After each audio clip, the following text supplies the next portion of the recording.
Më në qysh pak me kryu një ambient që e me dalë për qësaj përgjegjës automatike e kom pyet po burin tash ku e ki thash e vetë edhe për mbanë fëmijë. Tha moj motër ta edhe burin ta ma kanë marrë. Edhe aty kom fillu me kajtune, jo ajo mo. Për shoq edhe sot po emocionuani teksa po e tregoni këtë rrëfim edhe po riktheheni pas në atë periudhë, apo jo? Po, është e vërtet, nuk është e lehtë as për mua me thonë.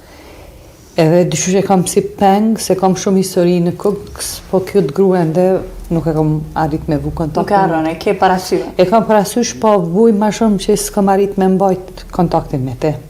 Se rrethonat kanë qenë të atilla në Kukës që sot ke shku me vizitu një familjet, nisit ka mujt e mos postu me një qadër tjetër, ka mujt me ranë Tiranë, për Tiranës ka mujt në Vlorë, për Vlorës në Itali, e kështu me radhë, kështu që numri ka qenë, po më dhej, grupi që ke punu ka qenë shumë i leveshëm. Edhe pastaj kur ajo e pa që unë emocionova, në të rrisht e ka kryu atë momentin e sigurt edhe ka fillu edhe ajo vetë me qajt. Po qajt në të saj kanë qenë kështu pa përshkrushme, asosë një përshkruj. Edhe në ato momente, mediat dëshirojnë me marë filmimet saj. Në të farë qatë gjendje, qatë kollapse emocional që kryu, jo vetëm për i saj edhe për me.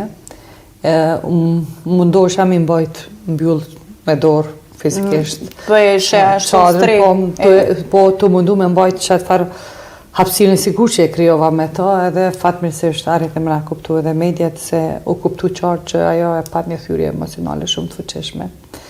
Dhe pasaj me filloj me rëfy që